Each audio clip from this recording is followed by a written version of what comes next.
Ya mau gimana lagi guys, kita kan sekarang emang udah dituntut untuk belajar mandiri nih, karena kita udah mahasiswi katanya. Yap, mahasiswi. Gue mau bahas tentang laporan keuangan konsolidasi masalah khusus nih. Gue Tahu sih ini berat banget, tapi gue yakin sih kita bisa bahas Ya bareng-bareng. ilah Cici, masa kayak gitu aja nggak tahu?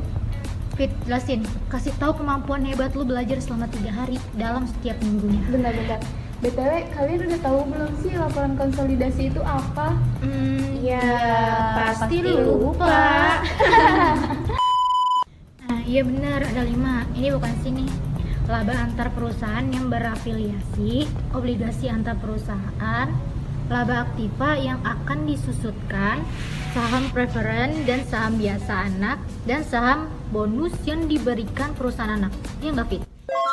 Wih, baru dipancing pengertian di awal aja, udah langsung pada connect. Hai guys, kali ini gue mau bahas tentang laporan keuangan konsolidasi masalah khusus nih. Gue tahu sih ini berat banget, tapi gue yakin sih kita bisa bahas bareng-bareng. Oke sis, untuk ini kita langsung aja kali ya dengan gue Fitri, dan gue tentunya nggak sendiri dong. Ada rekan-rekan gue, ada Nikma, ada Uci, dan ada Kavita. Hai! Gimana nih kabarnya kalian? Gak kerasa ya kita udah 2 semester sekelas dan masih kuliah online aja. Gue masih sehat. Sering pening aja kalau tiba-tiba e-learning 2 pertemuan, terus ada deadline kerja juga. Gue juga alhamdulillah sehat, sibuk ngurusin kegiatan hima sih, jadi masih suka bolak-balik kampus nih. Kalau lu gimana Kak? Gue sih alhamdulillah masih gini-gini aja. Sama lah kayak lu Fit, kerjanya belajar kalau learning doang.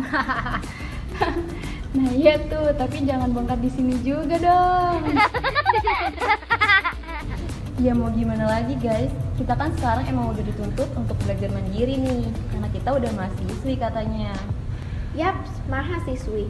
Ngomong-ngomong, kalian ini udah paham materi akuntansi keuangan lanjutan 2 yang bahas tentang keuangan konsolidasi masalah khusus nggak sih? Kok gue stuck banget ya? Ya ilah Cici, masa kayak gitu aja nggak tahu? Fit, jelasin, kasih tahu kemampuan hebat lu belajar selama 3 hari dalam setiap minggunya.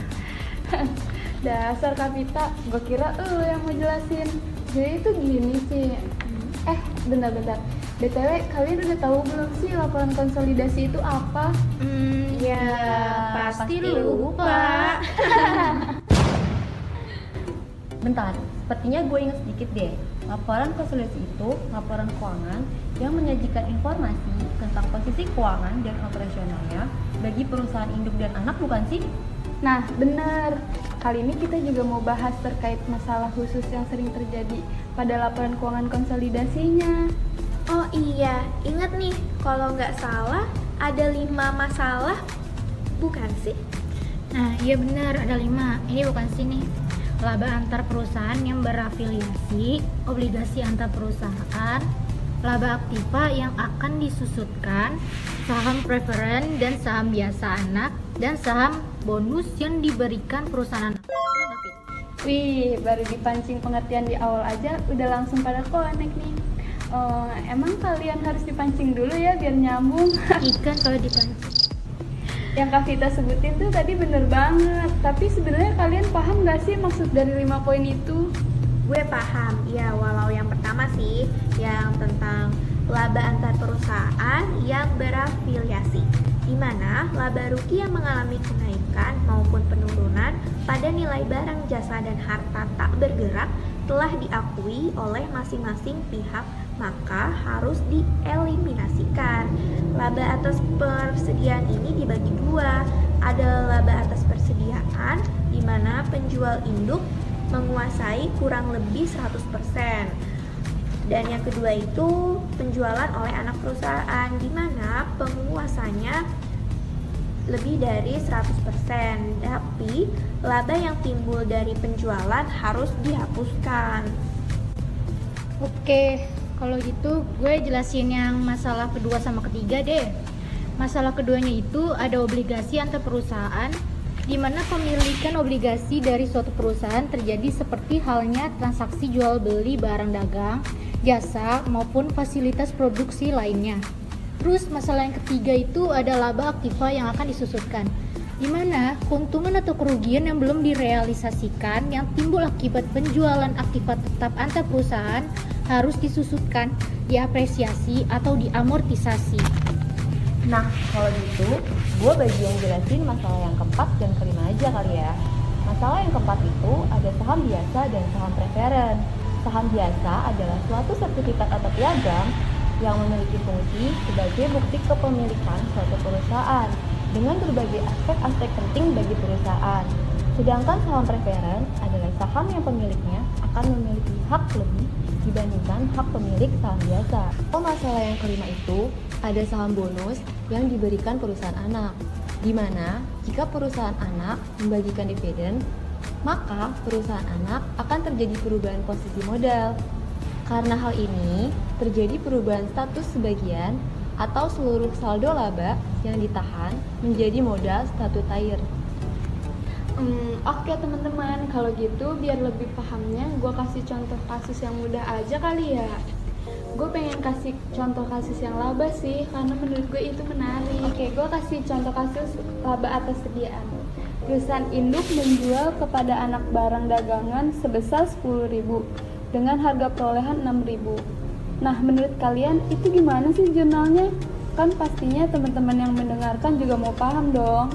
Nah, gue paham nih, Fit. Kalau menurut gue, itu jurnalnya persediaan anak di debit 10.000 dan laba induk di kredit sebesar 4.000. Oke, kalau gitu gue juga mau kasih contoh nih. Tapi laba antar perusahaan ya. Contoh kasusnya, anak menjual kepada induk barang dagangan seharga Rp10.000 dengan harga perolehan Rp6.000. Nah, kira-kira jurnalnya kayak apa sih? Kan pastinya beda-beda dong, kayak contoh yang barusan Fitri kasih. Oh, kalau ini pencatatannya sebenarnya nggak beda jauh sama contoh yang Fitri kasih. Yang berbeda, persediaannya di debit 10.000 yang punya induk, dan yang di kredit itu perusahaan anak sebesar 4.000. Kalau gitu sekarang gue menarik kesimpulan aja nih dari pembahasan kali ini. Jadi, untuk memperoleh posisi kontrol pada perusahaan lain melalui kepemilikan saham-sahamnya, selain dengan cara membeli saham-saham dari pemegang saham, dapat juga dilakukan dengan cara membeli sebagian atau seluruhnya langsung dari perusahaan yang bersangkutan.